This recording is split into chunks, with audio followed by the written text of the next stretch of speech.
අම්මාරුන්ගේ දිනේට අම්මට මොනවද දුන්න තෑග්ග ඔයා? මම අම්මට මුකුත් දුන්නේ නැහැ. මං අම්මට ආදරේ කියලා නම් කිව්වා. කිව්වද මොනවද අම්මා කිව්වද?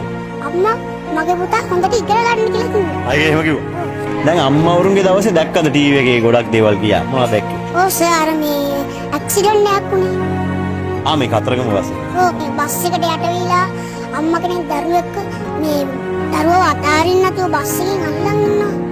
මේ දරුවව අතින් අල්ලන් ඉන්නවා බස් එකට යට වෙලා.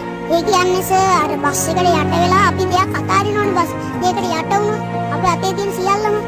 ඒ වගේ අම්මා දරුවව අතාරින්න නැතුව බස් එකට යට වෙලා අල්ලන් හිටියනේ. මගේ දැක්කනේ. ඔව් සර්. මේ අම්මගේ සම මේ ඇහැට කඳුලක් එක්කලා ඉන්නද? රටේම කට්ටිය වෙලා ඇඬුව එක දැකලානේ. මට දැනුණා අම්මා ගැන ගොඩක් ආදරේ දැනුණා ඊට පස්සේ. ඔව් අම්මා මගේ අම්මත් එහෙම වෙන්නේ නැහැ.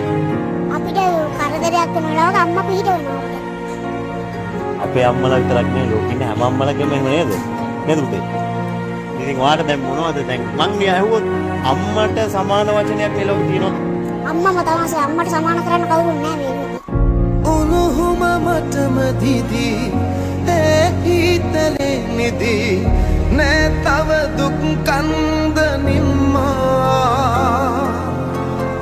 තුන් ලෝකයම රැකී ඈ මහ පිරිත වෙනි සසර